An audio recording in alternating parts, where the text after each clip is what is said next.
안녕하세요. S2W에서 AI팀을 이끌고 있는 정진우라고 합니다. 오늘은 SAIP의 개요, 그러니까 저희가 이거를 어떤 배경에서 여기까지 오게 됐고 이 근간에는 어떤 기술이 있고 그다음에 SAIP가 실제로 어떤 특장점을 가지고 있는지에 대해서 조금 더 기술적으로 좀 더 자세히 설명을 드리려고 합니다. 그래서 이 발표는 파트 1과 파트 2로 나눠지는데요. 파트 1에서는 저희가 지금까지 회사 초기부터 어떤 일을 해와서 여기까지 오게 됐는지, 어떤 경위에서 SAIP라는 것을 출시를 하게 됐는지, 다크웹으로 시작해서 어떻게 여기까지 오게 됐는지를 먼저 그 배경에 대해서 좀 더 설명을 드리고요.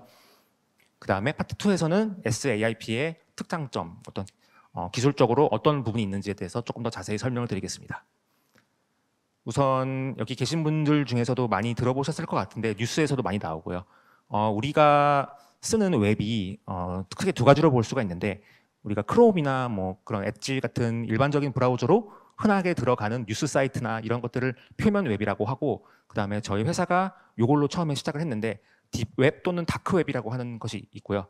요거는 이 표면 웹과 달리 표면 웹보다 어떻게 보면 더 큰 건데 특정 브라우저로만 들어갈 수가 있고 기술적으로 익명화가 되어 있기 때문에 표면 앱만 쓰시는 분들은 좀 생소하실 수도 있고, 그 다음에 익명성이 강화됐기 때문에 이런 뭐 무기라든지 데이터 유출, 해킹, 그 다음에 범죄 자금 세탁, 마약 거래 이런 것들이 많이 일어나고요.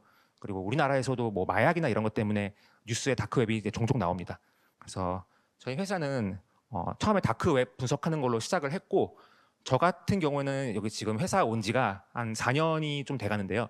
사실 저는 뭐 원래 다크웹이나 뭐 보안이나 이런 건 전혀 모르던 사람이고 그냥 AI를 하던 사람인데, 그냥 여러 새로운 데이터, 새로운 도메인에 관심이 많아서 좀 이제 살펴보다가 그 다크웹이라는 게 굉장히 흥미가 있을 것 같고 그거에 막연한 호기심 때문에 이제 S2W라는 스타트업에 4년 전쯤에 합류를 했었고, 그러니까 사실 저는 원래는 그 카이스트에서 좀 학위를 하고 그 다음에 삼성전자에 있다가 여기 왔고요. 요거는 이제 제가 대학원 때 있던 그 홈페이지에 NLP라는 게 내추럴 랭귀지 프로세싱이라고 해서 자연어 처리인데, 요 홈페이지에 있는 이제 10년도 더 된 사진인데요.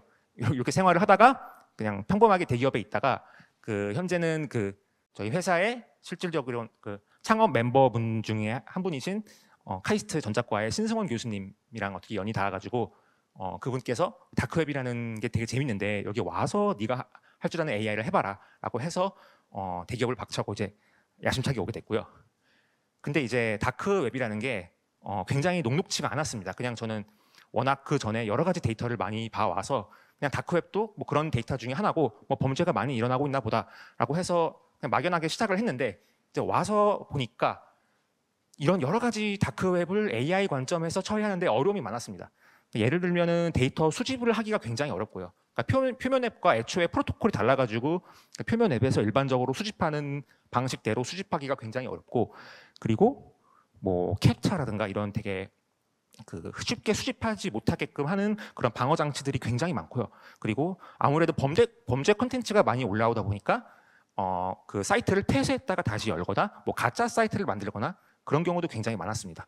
그리고 당연히 데이터도 굉장히 많고요. 그러니까 다크웹도 어쨌든 특수한 웹이지만 월드와이드 웹 중에 하나이기 때문에 굉장히 많이 생성이 되고, 저희가 다크웹을 하루에 수집하는 그런 사이트의 개수가 적게는 수만 건, 많게는 수십만 건입니다. 그리고 데이터도 엄청나게 많고 이 많은 데이터 내에서 그런 범죄와 관련이 있는 거를 잘 찾아야 된다는 그런 어려움이 있었고요. 그리고 이게 웹이다 보니까 굉장히 비정형입니다. 그러니까 웹사이트에 범죄자들이 그 범죄 컨텐츠를 올릴 때 그거를 뭐 여기 범죄 컨텐츠가 내가 잘 모아놓을 테니까 와서 편하게 가져가세요라고 안 하잖아요. 그래서 그런 것들이 웹사이트마다 해킹, 마약, 음란물 이런 범죄 컨텐츠마다 굉장히 제각각이고, 그런 것들을 그 웹사이트의 구조나 컨텐츠의 내용에 맞게 잘 가져오는 것들이 굉장히 어려웠습니다. 그리고 그 범죄 쪽이다 보니까 이쪽 다크웹에서 저희도 이런 쪽으로 연구를 많이 했는데, 범죄 관련된 어떤 은어나 특수 용어나 그쪽 범죄의 특이한 생태계들이 있거든요. 그런 것들을 잘 알아야지만 이걸 AI를 더 잘 쓸 수 있던 이런 여러 가지 이제 되게 챌린지가 많아가지고 제가 대기업을 박차고 나왔는데 이게 그 신성원 교수님이라는 분 때문에 어떻게 오게 됐는데 이게 과연 여기 오는 게 맞는 건가? 이거를 내가 잘 할 수 있을까? 그래서 되게 처음에는 되게 무인도에 갇혀 있던 그런 심정으로 되게 막연하게 그런 다크웹에 AI를 어떻게 적용해 볼까 고민을 많이 했던 이제 기억이 납니다. 근데 사실 그럼에도 불구하고 이제 여러 시행착오를 많이 거쳤고요. 그러니까 국내에서는 세계적으로도 그렇고 다크웹에 AI를 이렇게 많이 적용해 본 팀이 있을까 할 정도로 오자마자 뭐 제가 뭐 음란물 필터링하는 것부터 시작해서 굉장히 많은 프로젝트를 시행착오를 많이 거쳤고 아까 말씀드린 그런 챌린지를 이제 하나하나씩 극복을 하면서 뭐 지금도 어렵긴 하지만요. 여러 가지를 시도를 했는데 이 과정에서 제가 느낀 거는 가장 중요한 거는 이 도메인에 대한 이해라는 거를 제가 좀 깨달았습니다. 그러니까 뭐 AI면은 이 AI가 뭐 어디에서도 쓸 수 있다고 생각을 할 수 있지만 사실은 그 도메인에 되게 특화되게 튜닝을 많이 해야 되고 그 도메인의 특수성을 많이 고려를 해야 되거든요. 그래서 그 도메인에 대한 이해가 굉장히 중요하다라는 거를 그 뒤에 제가 몇 가지 예시로 좀 보여드리려고 하고 그게 이제 저희 SAIP의 출시 어떤 철학과 맞닿아 있는 부분이라서 이 부분을 이제 중점적으로 봐주시면 되겠습니다.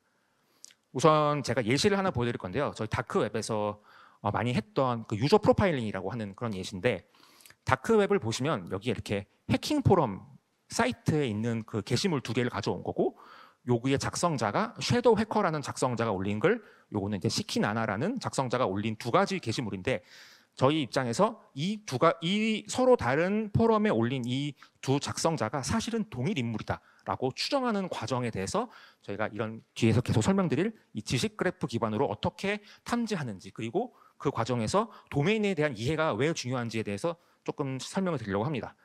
우선은 요거는 그 이후에 계속 설명을 드릴 저희 지식 그래프인데 이 지식 그래프 상에서 어떤 유저가 어디에 무슨 글을 올렸고 그 글 안에 무슨 내용이 있었고 그런 것들을 하나하나 그래프 형태로 다 펼쳐 놓은 것들이고 요것들을 저희가 그래프 분석 엔진을 통해서 자동으로 만들면서 확률적으로 이 섀도우 해커랑 이 시키나나라는 두 유저가 확률적으로 동일 인물일 가능성이 높다라는 것을 추정하는 과정이고요. 요거를 조금 더 자세히 보시면 가장 중요한 거는 여기서 이 작성자랑 요 본문을 보시면은 보통 내가 뭐 베트남의 정부의 네트워크 액세스를 탈취를 했다. 그리고 내가 이거를 팔 거니까 텔레그램으로 연락을 해라. 이런 식으로 텔레그램 주소를 남겨놓습니다.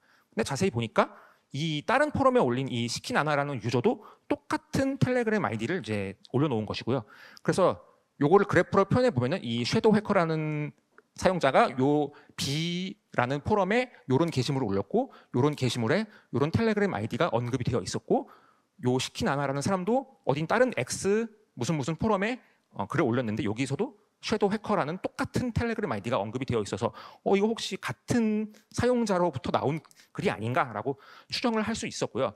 근데 다만 요거 텔레그램 아이디를 공유한다고 해서 반드시 같은 사용자는 아니고 저희가 이 두 다크웹 유저가 쓴 서로 다른 게시물을 여러 개를 봤는데 이런 식으로 여기 보시면 이 섀도우 해커라는 사람이 인도의 어떤 병원에 있는 데이터를 탈취했다는 내용이고 요 시키나나라는 유저가 인도의 병원 환자 데이터를 탈취했다는 내용이 있었습니다. 이걸 보시면은 둘 다 의료라는 업종을 타겟을 한 그런 탈취고요. 그리고 둘 다 인도라는 국가를 타겟으로 한 것을 알 수가 있습니다. 그러니까 우리가 텔레그램 아이디 하나만 봤을 때는 그것이 명확하지 않았는데 타겟 업종과 국가를 동시에 보니까 조금 더 확률적으로 높은 추정을 할 수 있었다. 그런 내용이고요. 그래서 텔레그램 아이디 그리고 동일한 타겟 업권, 동일한 타겟 국가 요 세 개가 다 일치하니까 동일 인물일 가능성이 높다라고 저희가 추정을 확률적으로 할 수가 있는 것이고 실제로는 요 예시라서 이렇게 세 개만 보여드렸지 뭐 여기 보면은 글 쓴 단어의 선택이라든가 글의 스타일이라든가 뭐 글 쓴 시간대라는 것들 이런 것도 추가적으로 분석할 수가 있는데 일단 요 세 가지가 굉장히 핵심 그 정보다라고 하는 것도 제가 몰랐는데 이 다크웹을 분석하시는 분들이랑 얘기를 하면서 알게 된 것이고요. 근데 텔레그램 아이디 하나만 같다고 이게 과연 같을 거냐? 꼭 그렇진 않습니다. 아까 그 똑같은 지식 그래프에서 이번에는 섀도우 해커라는 다크웹 유저랑 인비지블이라는 다크웹 유저가 릭 스마트라는 또 다른 텔레그램 아이디를 공유하고 있는 걸 알게 됐습니다. 그러니까 다른 포럼인데 다른 포럼 게시물인데 그 똑같은 이 릭 스마트라는 텔레그램 아이디를 남긴 거고요. 그래서 이걸 보니까 이번에는 인도 학생 데이터베이스 이거는 인도랑 교육 쪽을 타겟을 했고 여기 텔레그램 아이디 이쪽으로 연락을 하라고 남겼는데 지금 요 인비지블이라는 사용자가 올린 글을 보면은 이 센소프트라는 컴퍼니의 뭔가 정보를 탈취했는데 얘는 국가는 안 나와 있고 요 기업도 교육 쪽은 아니고 이제 IT 쪽 그 회사라는 걸 알 수가 있을 거예요. 그래서 텔레그램은 동일하지만 이쪽 타겟 업종이랑 국가가 서로 다른 것을 알 수가 있었습니다. 그래서 요거를 요 한 건에 대해서만 그런 게 아니고 아까랑 다르게 이 두 사용자의 모든 게시물을 다 대조해봐도 타겟 국가랑 타겟 업종이 겹치는 게 한 개도 없었다라는 게 저희가 결론 내렸고요. 그래서 요 두 가지 서로 다른 특성을 미뤄봤을 때 텔레그램을 공유하지만 그 타겟이 일치하지 않기 때문에 아까에 비해서 동일 인물일 가능성이 상대적으로 낮다라는 그런 결론을 저희가 냈습니다. 그러니까 요거는 실제로 좀 더 확인을 해봐야 되는 거고 요 텔레그램 주소가 아마도 뭐 어떤 단체방에서 되게 여러 사람이 있어서 그냥 우연히 공유하게 됐다 뭐 이렇게 추정을 할 수도 있는 거고요. 그래서 사실은 뭐 장황하게 예시를 설명을 드렸는데 저희가 이런 지식 그래프를 만들기까지의 과정에서 이런 배경 지식이 굉장히 주요하게 작용을 했고요. 그러니까 다크웹에서 범죄자는 해킹 포럼에다가 뭔가 탈취를 해서 거래를 한다라는 것. 그리고 뭐 이건 다 읽으실 필요는 없는데 텔레그램으로 소통을 한다. 그리고 가끔 텔레그램 아이디를 공유하기도 하고 그다음에 어떤 특정 국가를 노리거나 특정 업종을 노리는 경우가 많다. 이런 배경 지식을 알기 때문에 저희가 이런 지식 그래프를 만들 수가 있었고 요거를 온톨로지라고 하는 뒤에 계속 설명을 드릴 텐데 요게 어떤 설계도 같은 거거든요. 그래서 요 설계도를 요 배경 지식을 가지고 만들 수 있었고 요 설계도가 있었기 때문에 그 설계도를 바탕으로 실제로 저희가 데이터를 보면서 요 지식 그래프를 자동으로 채울 수가 있었습니다. 그래서 여기서 설명드리고자 하는 것은 우리가 다크웹 도메인이라고 하는 거는 일종의 하나의 AI로 봤을 때 분야이고 그 분야를 우리가 비유적으로 설명을 하면은 하나의 세계관이라고 표현을 할 수가 있고요. 그 세계관은 방금 보여드렸던 그 설계도, 그 온톨로지로 보통 기술을 할 수 있다라고 우리가 얘기를 할 수가 있고 그 온톨로지를 잘 만들어야 그리고 이것을 AI가 잘 쓰게 해줘야 그 AI가 그 도메인에 대해서 좀 더 잘 이해해서 그 도메인에 특화된 AI를 만들 수 있다. 이렇게 설명을 드릴 수가 있겠습니다. 그래서 비유적으로 말씀을 드리자면 방금 보여드렸던 장표에서 요거는 이제 세계관, 그러니까 다크웹에서 유저 프로파일링을 하기 위해서 이런 것들을 배경 지식, 도메인 특화된 배경 지식을 알아야 된다라는 게 있고 그거를 조금 더 형식화해서 기술하는 게 온톨로지고 그걸 가지고 실제적으로 데이터를 가져와서 채워 넣어서 그 그래프를 확장하면은 이게 지식 그래프다라고 할 수가 있겠습니다. 근데 우리가 이런 세계관이라는 게 비단 다크웹 유저 프로파일링에서만 있는 게 아니라 우리 일상에서도 많이 찾아볼 수가 있습니다. 그러니까 방금 다크웹에서 설명을 드렸지만 예를 들면 우리가 영화로 따지면 그 마블 코믹스에 되게 다양한 영화가 있는데 그 영화에도 되게 많은 등장 인물이 나오고 영화도 여러 개고 뭐 쓰는 기술이나 탄생 배경이나 이런 것도 굉장히 많아서 거기에 있는 그 인물들의 관계 같은 것도 하나의 세계관이고요. 그래서 이런 것들이 여러 영역에 걸쳐져 있고 실제로 그 세계관 안에서도 인물들의 특화된 세계관이 따로 있기도 하고 다크웹에서도 방금 같은 해킹에 속하는 그런 유저 프로파일링 쪽 세계관이 있지만 뭐 마약 세계관, 그 다음에 음란물을 거래하는 그런 세계관, 뭐 자금 세탁을 하는 세계관 이렇게 그 문제의 종류마다 도메인의 종류마다 어떤 세계관이 따로 있는 걸 알 수가 있고요. 뭐 마블 같은 경우에도 이렇게 등장 인물 하나를 특화해서 다룬 영화가 따로 있고 그 다음에 뭐 여러 인물들이 같이 나오는 뭐 어벤져스라는 그런 영화도 있고 해킹, 마약 각각 내에서도 이 데이터 유출 쪽은 또 그쪽 배경 지식이 필요하고 또 취약점도 그렇고 랜섬웨어도 그렇고 이게 한쪽에 있는 배경 지식이 다른 쪽으로 오면은 이게 또 수정을 해야 되고 아니 새롭게 짜야 되고 이런 특성이 있습니다. 그래서 이런 도메인 특화된 어떤 그 세계관 그런 세계관들을 우리가 도메인 특화된 AI를 만들 때 이런 것들을 잘 온톨로지로 만들어서 AI가 쓰게 해야 되고요. 그걸 가지고 요걸 잘 만들어서 특화해서 학습을 만들면은 이제 마블 전문 AI가 되는 거고 다크웹에 있는 세계관을 잘 이용해서 학습해서 AI를 만들면은 다크웹 전문 AI가 된다고 할 수가 있겠습니다. 그리고 이것들이 비단 뭐 마블 코믹스 이런 영화나 소설 말고 다크웹 말고도 지금 여기 계신 여러분들이 각자 그 몸담고 계신 그 업무 영역에 대해서도 세계관이 있을 겁니다. 그러니까 제조 쪽도 뭐 이게 자동차인지 철강인지 뭐 화학인지 그쪽 세계관이 다를 거고요. 금융도 마찬가지고 바이오도 뭐 말할 것도 없이 이렇게 큰 세계관이 있고 이 세계관 내에서 더 세부적인 세계관, 도메인들이 존재할 것입니다. 만약에 우리가 마블 세계관 가지고 그런 세계관을 형식화해서 온톨로지를 이런 그래프 형식으로 만들어 본다고 했을 때 이렇게 오른쪽과 같이 굉장히 복잡하고 어려운 그런 형태로 나올 수가 있고, 저도 마블 영화를 뭐 2008년부터 그 아이언맨 1부터 보기 시작했는데 저도 거의 모든 영화를 봤지만 이거를 그리라고 하면은 굉장히 힘들 것 같아요. 그리고 요에 대한 배경 지식이 없는 사람이 이 마블 세계관을 온톨로지로 그려봐라 라고 하면은 사실 굉장히 어렵고, 이 마블 영화 대본을 다 봐서 인물 간의 관계, 영화 간의 관계, 여기에서 있는 뭐 그런 능력들 간의 관계, 이런 것들을 다 파헤쳐서 요거를 온톨로지로 깔끔하게 기술을 해야 되는 건데, 사실은 이거를 이 온톨로지나 지식 그래프가 굉장히 크면 클수록, 그리고 이 도메인이 굉장히 어려우면 어려울수록 이거를 사람이 A부터 Z까지 다 한다는 것은 거의 불가능에 가깝습니다. 그래서 이런 온톨로지나 지식 그래프를 이 세계관에 맞게 잘 만드는 것조차도 AI 도움 없이는 굉장히 어려운 일이라고 할 수가 있고요. 그래서 좀 정리하자면은 우리가 도메인을 이해하기 위해서는 그 세계관을 온톨로지라는 형식으로 잘 표현을 해줘야 되고, 그걸 기반으로 지식 그래프를 만들어서 이용을 하면 굉장히 좋은데, 이 온톨로지와 지식 그래프를 만드는 작업조차도 사실은 도메인 특화된 AI가 없이는 굉장히 하기가 어렵습니다. 그래서 이러한 전문성이 굉장히 필요하다는 것이고요. 그리고 저희 S2W는 그동안 다크웹 분석으로부터 시작을 해서 이 다크웹 특화 AI를 굉장히 개발 경험을 많이 쌓아왔고, 이 과정에서 도메인 특화된 AI는 이런 식으로 만들어야 되는구나라는 하는 경험을 많이 쌓았고, 그쪽 방면으로 전문성을 많이 보유하고 있다고 할 수가 있겠습니다. 그래서 그런 도메인 특화된 AI를 만드는 어떤 그쪽 성과로 나온 것 중에 하나가 재작년이랑 작년에 연이어서 이 다크웹 특화 AI 주제로 이 AI의 하나의 하위 분야인 자연어 처리, 제가 전공했던 자연어 처리 분야에서 탑티어 학술 대회에서 카이스트랑 공동 연구를 해서 2년 연속 되게 좋은 성과, 정규 논문으로 채택된 성과도 저희가 보유하고 있고요.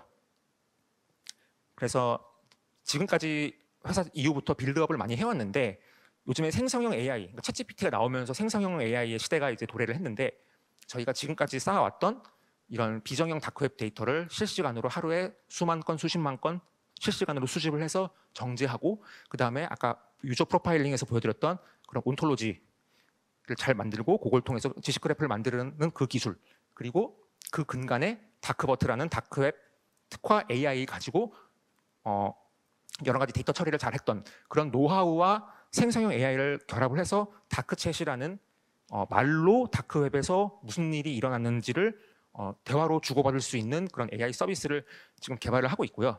아까 첫 번째 저희 대표님께서 말씀드렸듯이 이게 지금 유튜브에 올라가 있고, 이게 데모 영상을 보실 수가 있습니다. 지금 시간 관계상 제가 틀어드리기는 어려운데, 그거의 스크린샷을 하나 가져온 것이고요. 처음에 말씀드렸던 그 지식 그래프, 유저 프로파일링, 그러니까 이 사용자랑 같은 사용자인가, 그런 걸 분석할 때 쓰는 그 지식 그래프 그림이 저희 솔루션 안에 그대로 있고, 거기다가 생성형 AI를 옆에다가 붙인 것입니다.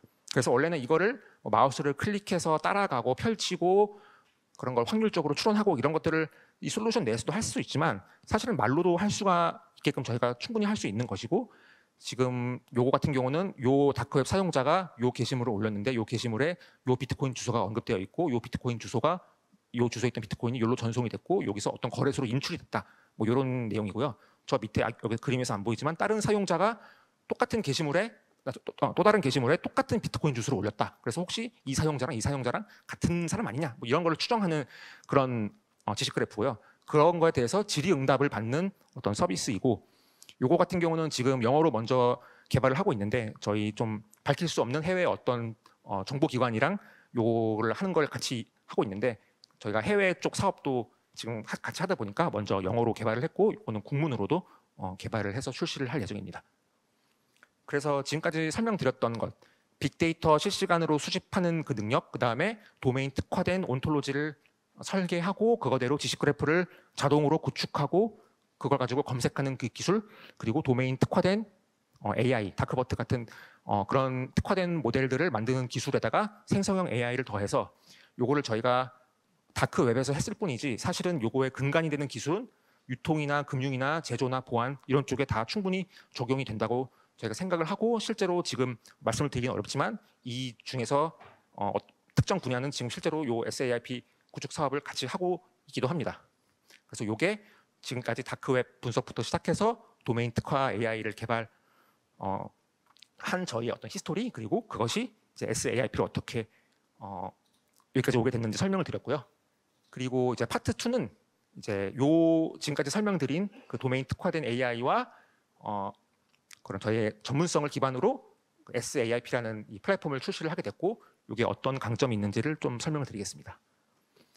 우선은 많이들 들어보셨을 내용인데 개요를 잠깐 설명드리자면, 우리가 챗GPT가 나온 이후에 생성형 AI의 시대가 도래했다라고 많이 얘기를 하고 있고, 그래서 라지 랭귀지 모델, 거대 언어 모델, LLM 이런 얘기 다 들어보셨을 텐데, 저희가 챗GPT도 LLM의 일종이고요. 챗GPT를 다 써보셨을 텐데 이게 워낙 강력하니까 요거 가지고 되게 여러 가지 질의응답을 해서 유용하게 쓰고 계실 텐데, 기업에 계신 분들께서 원하시는 거는 챗GPT 너무 똑똑한데 얘가 우리 기업이 가진, 내가 속한 조직이 가진, 내가 업무하면서 만들어낸 데이터를 가지고 질의응답을 해주면 정말 좋겠다라고 하는 그런 요구가 실제로 있고요. 근데 그래서 이 챗GPT는 상용 서비스고, 이거는 그냥 그 온라인으로밖에 쓸 수가 없는 서비스이기 때문에 이거를 우리 기업 내부에다가 직접 설치해서 쓰면 굉장히 좋겠다. 그래서 설치해서 기업 내부에 있는 우리 기업 내부 자산과 타이트하게 연결해서 얘가 데이터에 대해서 질의응답을 해주면 좋겠는데, 이런 챗GPT 같은 LLM은 기업에서 설치해서 쓰기가 너무 크니까 좀 작아도 좋다. 그러니까 너무 무거우면 자원도 많이 들고, 그러니까 어차피 나는 내가 제조면 제조, 뭐 의료면 의료, 금융이면 금융, 특정 분야, 내가 속한 분야에 대해서만 잘하면 되기 때문에 이게 S가 이제 스몰러입니다. 그러니까 그냥 LLM이 아니라 좀 작은 LLM이어도 충분하다라고 하는 것이고요. 그래서 SLLM이라는 용어가 나오게 되었고, 요거는 이제 RAG 또는 뭐 RAG라고도 하는데, 리트리벌, 그러니까 검색을 해서 그 LLM이 답변을 한다는 것이고요. 그러니까 LLM이 좋긴 좋은데 얘가 자기가 알고 있던 것, 자기가 학습한 것만 답을 하면은 지금 실시간으로 쌓이고 있는 내 데이터에 대해서 뭔가 모르니까 내 데이터를 가져와서 이 LLM이 내가 우리 조직, 우리 기업에 있는 데이터를 실시간으로 검색을 해서 요걸 가지고 답을 해주면 좋겠다라고 해서 나온 개념이 이제 RAG고요. 그래서 작년 한 중순인 또는 작년 말부터 아마 올해까지 계속 이 SLLM이랑 RAG 이런 용어는 아마 계속 접하실 것 같아요. 이것도 다른 기업에서도 많이 하고, 당연히 저희도 뒤에 설명드리겠지만 하는데, 그 계속 발전할 여지도 많고 굉장히 어렵기도 하고요. 그래서 요거는 올해도 계속 요 흐름은 지속될 것 같고, 그래서 조금 더 구체적으로 설명을 드리면은 챗GPT와 같은 상용 LLM은 이제 이런 세 가지 점에서 좀 아쉬운 점이 있고, 그거를 저희는 이렇게 극복을 했다라고 하는 것인데요. 우선 챗GPT를 상상을 해보시면은 이거는 오픈 AI 서버로 내가 입력한 데이터가 갔다가 오니까 그거를 기업 내부에 있는 기밀 문서나 뭐 개인 정보가 담긴 뭐 고객 정보나 이런 것들을 챗GPT에다가 입력하기가 굉장히 좀 꺼려지고, 뭔가 데이터 유출 위험도 있고 실제로 뉴스에서도 나오고 있고요. 그래서 보안성에 대해서 좀 아쉬운데, 저희 같은 경우는 SAIP 같은 경우는 기본적으로 온프레미스, 그러니까 구축을 지향을 합니다. 당연히 뭐 사스 형태로도 할 수 있긴 한데, 저희가 기업에서 갖고 있는 그 내부 자산과 타이트하게 연결해서 그 서버에 직접 설치를 해서 구축을 하기 때문에 그런 여기에 입력하신 정보가 외부로 흘러 들어가거나 이런 걱정이 없고요. 그 다음에 챗GPT 같은 경우에는 내가 우리 기업 내부 데이터에 대해서 바로 질문을 했을 때 얘가 당연히 모른다고 하는데, 저희 SAIP 같은 경우는 기업 내부에 온프레미스로 구축을 하고 기업 내부에서 생산되는 그 데이터 파이프라인이랑 타이트하게 연결을 해서 그거를 지식그래프 형태로 바꿔가지고 LLM이 참고해서 답을 하게 하기 때문에 기업 내부 데이터에 대한 질의응답이 얼마든지 가능하다라고 하는 특징이 있고, 그 다음에 할루시네이션, 환각이라고 들어보셨을 텐데, 챗GPT한테 그 말을 했을 때 뭐 지금은 많이 좋아졌지만 초반에만 해도, 그리고 지금도 여전히 있지만 얘가 진실이 아닌 정보에 대해서 막 말을 한다라든가 그런 문제가 있는데, 그래서 얘가 답변한 게 어디 출처에서 왔는지 좀 잘 모르겠다 이런 문제가 있었지만, 저희 같은 경우는 아까 RAG, 그러니까 지식 그래프든 뒤에 설명드리겠지만 여러 가지 기업 내부 데이터를 검색을 해서 이걸 근거로 답을 했습니다라고 말을 하기 때문에 이 LLM이 답을 한 게, 내가 가지고 있는 기업 데이터 중에서 여기에서 나온 거구나라고 하는 거를 명시적으로 알 수가 있어서 이런 거 답변의 신뢰성 같은 것도 저희가 강화를 했다고 말씀드릴 수가 있겠고요. 그래서 이게 이제 SAIP의 대략적인 아키텍처를 그림으로 그려본 것인데, 우선 이게 여러 가지 레이어로 구성이 되어 있는데, 여기에 왼쪽에 사용자가 있고 이제 오른쪽에 기업 데이터가 있습니다. 기업 데이터 같은 경우는 이제 기업 내에 뭐 이런 RDB, 그러니까 SQLDB라고 많이 부르는 그런 RDB 형태로 되어 있는 경우도 있고, 뭐 그 기업 내에 가지고 계신 뭐 PDF나 PPT나 그런 오피스 문서도 있고, 뭐 이미지도 있을 테고, 이메일도 있을 테고, 또는 기업 밖에 있는 실시간으로 쌓이고 있는 그런 뭐 뉴스 데이터, 내가 어떤 특정 웹사이트에서 크롤링 해오고 싶다. 근데 이게 우리 비즈니스랑 연결이 되어 있어서 LLM이 얘를 가지고 답을 하면 좋겠다. 그런 데이터들이 저희 도메인 특화 파운데이션 언어 모델, 그러니까 이게 다크버트도 요 언어 모델 중에 일종인데요. 요거에서 요걸 통과해서 서로 다른 두 가지 저장소에 쌓입니다. 그러니까 아까 설명드린 그 온톨로지, 그 세계관, 그 요걸 잘 구축해 놓은 요 설계도에 따라서 요 지식 그래프에 넣게 되고요. 그다음에 또 하나는 이 지식 그래프랑 별개로 저희가 문서, 여기에 있는 오피스 문서나 그다음에 웹페이지 이런 것들을 다 벡터 형태로 인코딩을 해서 벡터DB라는 곳에 실시간으로 쌓게 됩니다. 그래서 사용자가 질문을 해주면은 우선 맨 위에 있는 그 시큐리티 레이어라는 거를 거쳐서 들어오게 되는데요.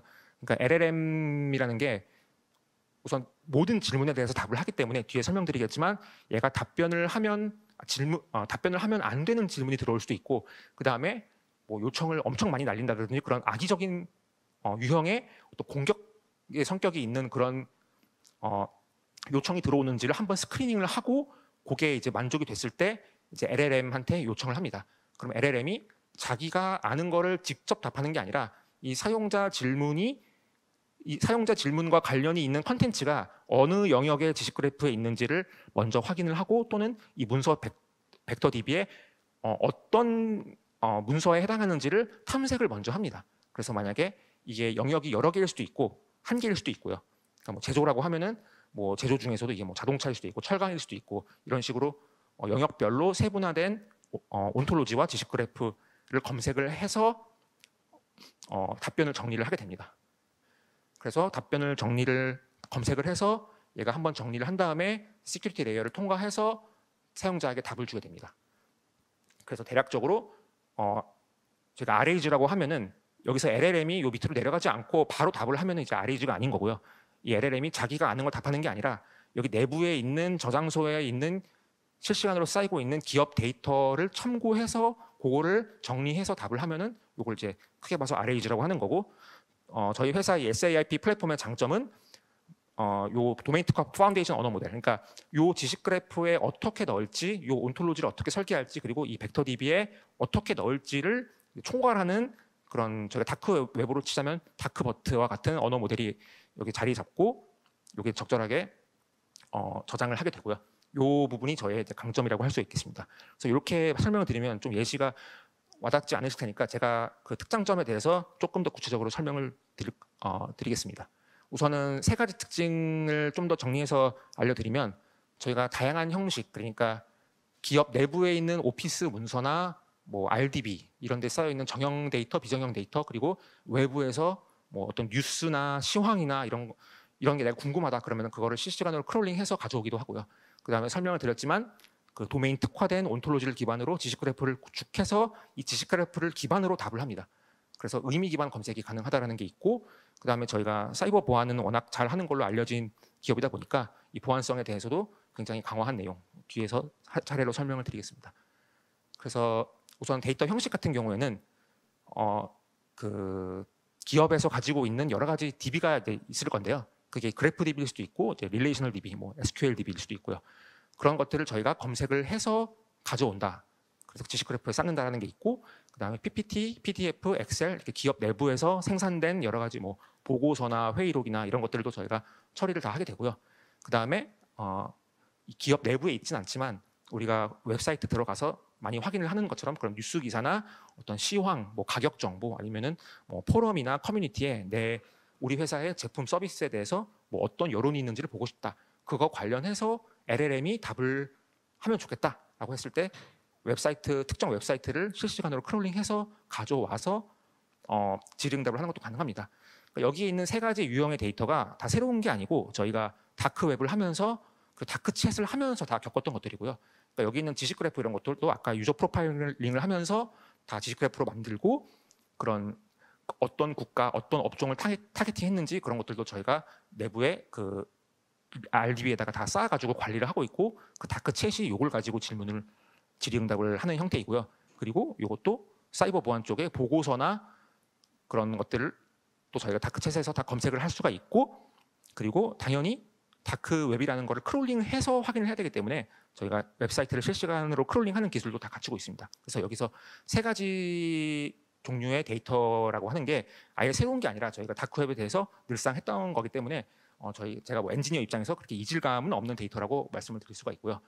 그 다음에 계속 강조를 드리는 게 이제 온톨로지와 지식 그래프를 쓰는 게 중요하다고 말씀을 드렸는데 그거를 이제 사람이 직접 A부터 Z까지 다 한 땀 한 땀 만들기가 어렵기 때문에 요거를 기업에서 가지고 계신 데이터를 적절히 활용해서 저희가 엔티티 릴레이션 추출 엔진을 거쳐서 요 그래프를 한번 자동으로 생성을 합니다. 자동으로 생성을 한 후에 같이 검토를 해서 이 지식 그래프가 적절한지 좀 더 보강해야 될 게 있는지를 검토를 하고 계속 보완을 하게 되고요. 이런 지식 그래프를 기업 내에서 가지고 계신 경우도 있을 거예요. 근데 보통은 좀 불완전하거나 AI가 쓰기 힘든 형태인 경우가 많고요. 그래서 그거를 저희가 또 내부에 있는 그런 도메인 특화 그 그래프를 만들어주는 엔진을 통해서 이 그래프를 만들게 됩니다.